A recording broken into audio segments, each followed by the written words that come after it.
Hey everybody! So this video is walking you guys through your third essay assignment.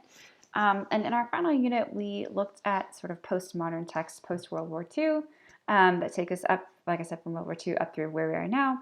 So there's a lot of different things that we've talked about within these texts, different sort of thematic concepts like identity, multiculturalism, post-war trauma, modern consumer culture, outsider status, many, many different ways that you can kind of read a lot of these different texts from very different authors, some of these canonical texts and some of these more marginalized voices. So this essay is going to be just a little bit different for you guys, different opportunity, but the prompt is pretty simple. So you're going to choose one author and text that you read in this unit. You're going to write an argumentative essay looking at how that work portrays a thematic issue related to postmodernism. So you can connect it to one theme or you can connect it to multiple themes. I wouldn't do maybe more than 2 or 3 at most, but there's a lot you can talk about within each of these concepts. So you could look at identity, like I said, you could look at multiculturalism, post-war trauma, you can look at gender dynamics or issues, look at social class, race divide, modern consumer culture, that kind of thing. You should, of course, focus your analysis on analyzing the text, most importantly, as a piece of literature.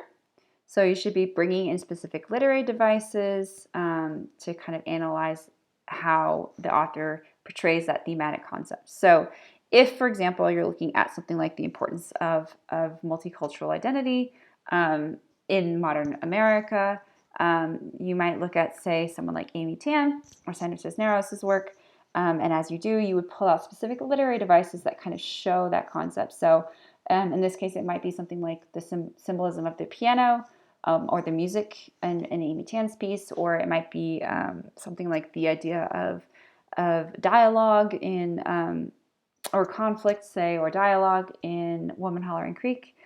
But you want to analyze these different ideas through literary elements. So as always, look at things like characterization, look at things like literary devices like simile, metaphor, foreshadowing, personification, irony.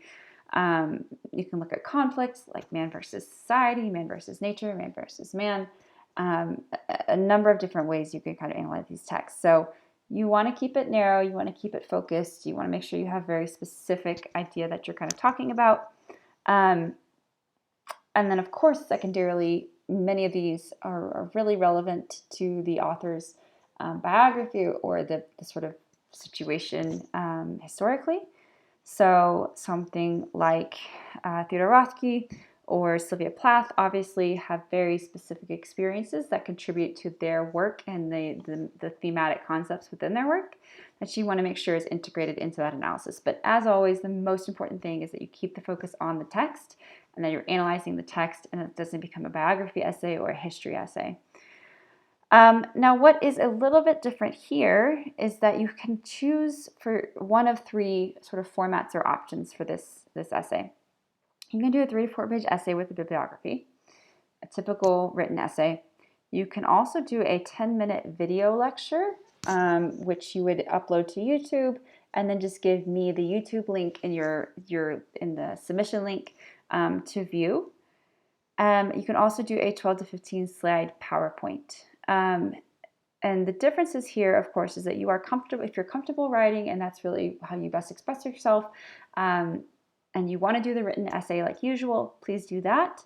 If you feel like you are a better oral presenter and you want to kind of present these concepts in a very carefully organized and planned video lecture, similar to what I've been doing with all these different texts, you can do that.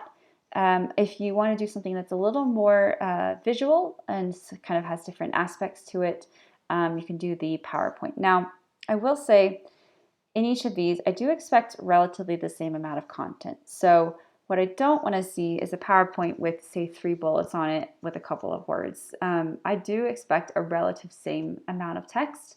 You're really analyzing something in just a different manner.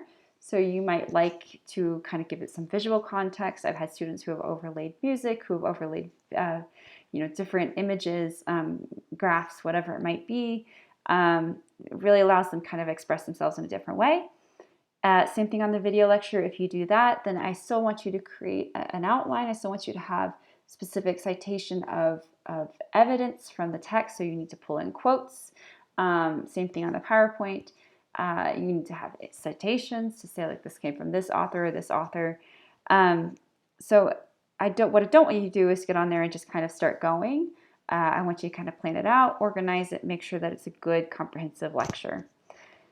You are required to have at least 2 sources, credible sources of your choosing. Of course, like I said in Essay 2, choose sources that are credible, meaning things like bibliography.com, PBS, history.com, .edu sites. Don't choose things like gradesaver.com. And make sure that you're incorporating that into your analysis, however you deliver that analysis, PowerPoint, YouTube video, or written.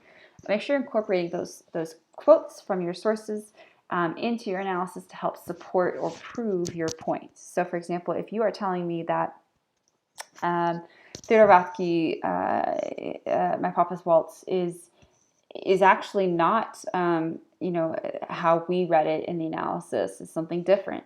You want to pull in quotes from a source that helps support that concept. If you're telling me that, certain imagery within Sylvia Plath's text is really significant in understanding the sort of modern gender dynamics, you need to pull in quotes from your sources and from the poems to show us that. So remember that everything is checked for plagiarism, even the PowerPoint. Remember to do whatever the minimum is, whichever format you choose, and any written portions like on the essays would of course need to be MLA. In either case, in any of all of these cases, you'll need to upload a bibliography as well. So it could be on the PowerPoint slide, it could be a separate document you upload for the video lecture. It's up to you. You have lots of choices of authors in this one. We have everything from Warren, Plath, Cisneros, Amundsen, Ralph Ellison, Rothke, Updike, Erdrich, and Alexi. So lots of choices that you could choose from. Choose, again, what is of most interest to you, the concept that is of most interest to you, the text that's most interest to you, and the author that's of most interest to you.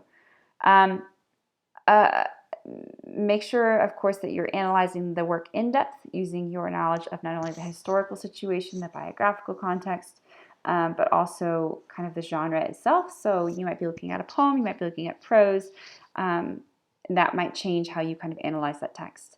Again, as always, make sure you have lots of good evidence in the form of quotes from the text to help support your analysis in addition to the sources. So you're going to be assessed making sure you have a fully developed argumentative thesis claim and in your introduction, good close analysis of the works and their major concepts, good concrete evidence, like I said, from the primary and secondary sources, proper length, whichever format you choose, MLA formatting for any written portions, and then proper number of source materials and citations. A fully developed essay structure with an intro and a thesis claim, clear main ideas with lots of evidence and a conclusion, and then good organization across these concepts. So you want to make sure that you are analyzing these points in depth, whether that's through the written analysis, a PowerPoint, or the video analysis. And just a couple things, when you do submit the PowerPoint, just like when you submit the essay, you should be able to see it. If you can't see it render on screen, I can't see it, so you do need to make sure that you resubmit as many times as is needed. On the video lecture, same thing with the YouTube link. Make sure that it's public, make sure that it is working. Because this is at the end of the course, there is not much time for turnaround if something's missing or not working correctly. So you can resubmit as many times up to the deadline as you need to. Just make sure that you double check it after you submit it, so it's either visible by you or it is accurate, working, and open to the public, and if it's a video link on YouTube. That is pretty much it. Let me know if you have any questions at all about this, but the goal here really is to let you guys express yourself in the way that is best for you, most comfortable for you, and the way that you feel you can really analyze the work, whichever format that might be. And like I said, let me know if you have any questions as you work.